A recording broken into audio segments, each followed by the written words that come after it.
बेटी बांग्लादेश के रूप में एक नए देश का निर्माण है। इसके बावजूद बांग्लादेश में हिंदू एवं भारत विरोधी भावनाएं बेहद प्रबल है। सन 1971 जंग के प्रतीक राष्ट्रीय स्मारक को यहां तोड़ डाला। ये स्मारक भारतीय योगदान एवं बांग्लादेश की मैत्री संबंधित पर आधारित था। यही नहीं, इस हिंसा की चपेट में पूरे देश में हिंदू समुदाय और उनके घर, व्यावसायिक प्रतिष्ठान एवं धार्मिक स्थलों पर सभी निशाने पर है। ऐसे में बात नई सरकार की हुकूमत की करे तो हिंदू उत्पीड़न खेद व्यक्त करने और भारत पर सख्त बयान देने तक सीमित है, जबकि उन्हें इस समय दोषियों के खिलाफ कार्रवाई करना और भारत के रिश्तों की बेहतरी से सोचना चाहिए था। बांग्लादेश के खुलने जिले में अवस्थित सहयोगी प्रसिद्ध संत ठाकुर अनुकूल चंद्र जी का जन्मस्थली है, किंतु ये सब के बावजूद निरंतर हिंदू उत्पीड़न होता रहा। बंग भूमि के इस हिस्से में जारी पाकिस्तानी दमन से मुक्ति बिना इन शांतिप्रिय हिंदुओं को कभी संभव नहीं था। बांग्लादेश मुक्ति वाहिनी के अग्रिम लड़ाकों के रूप में इन्होंने सक्रिय योगदान एवं बलिदान दिए थे। बात चाहे नोआखाली दंगों के रुकने की करे या फिर भारतीय जनसंघ की स्थापना के पीछे के विचारों की, स्वामी प्रणवानंद जी के विचार के बिना यह पूर्ण नहीं होती। जनसंघ के संस्थापक डॉक्टर श्यामा प्रसाद मुखर्जी जहां इनके दीक्षित शिष्य थे, वहीं आरएसएस के निर्माणकर्ता डॉक्टर हेंगेवार पर इनके वैचारिक प्रभाव था। तभी तो इनकी ओर से भारत सेवा संघ की स्थापना के दशक भर के अंदर राष्ट्रीय स्वयंसेवक संघ आरएसएस ने इन्हें मूर्त रूप दिया था।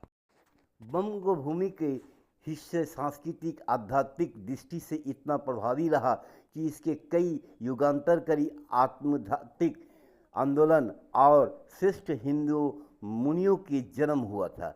यहीं से अदृश्य हिंदुओं के बीच नाम शूद्र अभियान शुरू हुआ। यह मटुआ जाति के इस आध्यात्मिक विचार के प्रेरणा से ठाकुर हरिश्चंद्र की जन्मभूमि है। इसी बंग भूमि के खुलना जिले में युग दृष्टा स्वामी प्रणवानंद थे, जो स्वतंत्र समर में प्रखर सेनानियों के लिए प्रेरणा स्रोत थे। बात करें तो हिंदू धर्म के कई सारे महत्वपूर्ण तीर्थ नगरी यहीं अवस्थित है। राजधानी ढाका देवी ढाकेश्वरी को समर्पित एक पुरातन नगर है, जबकि सिलहट के जयंतीपुर में मेघालय के जयंतिता राज्य की शीतकालीन राजधानी संग देवी जयंतेश्वरी को समर्पित नगर है। वहीं चटगांव का नाम ही यहाँ के चंद्रनाथ पहाड़ी पर अवस्थित शक्ति और शिव के प्रसिद्ध यहाँ देवालय के नाते है। इसे आप असम के कंछार से लेकर त्रिपुरा की सीमा तक लगने वाले बांग्लादेश की सीमा क्षेत्र जनसंख्या स्वरूप को देखकर ही समझ सकते हैं।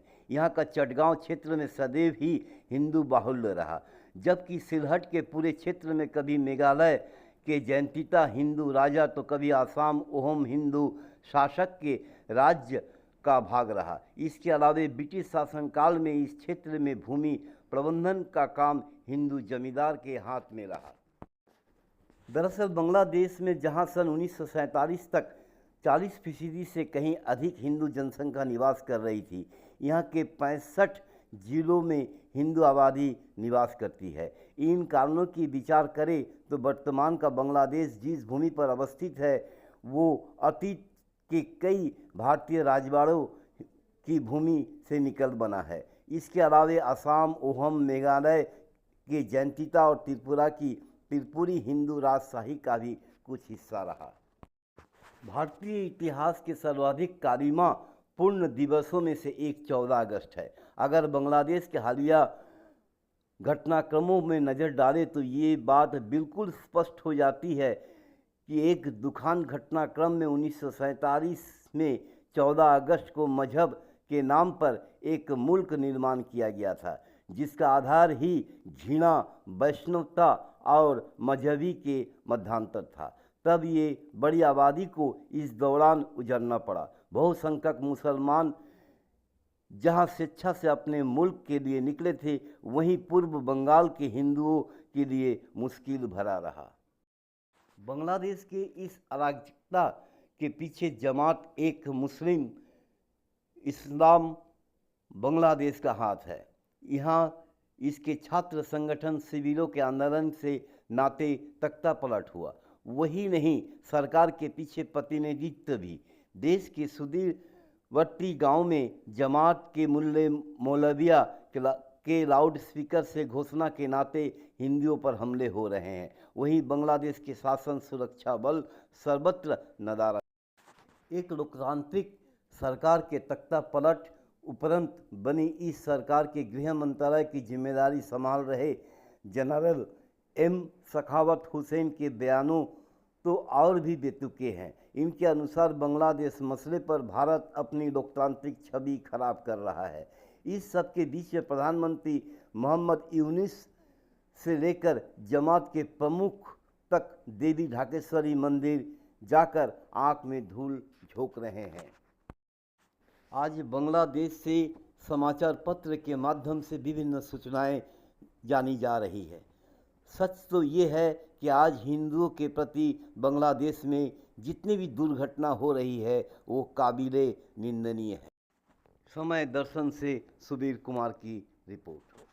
तो वीडियोस की अपडेट पाने के लिए सब्सक्राइब करें समय दर्शन न्यूज़ को और बेल आइकन को दबाएं।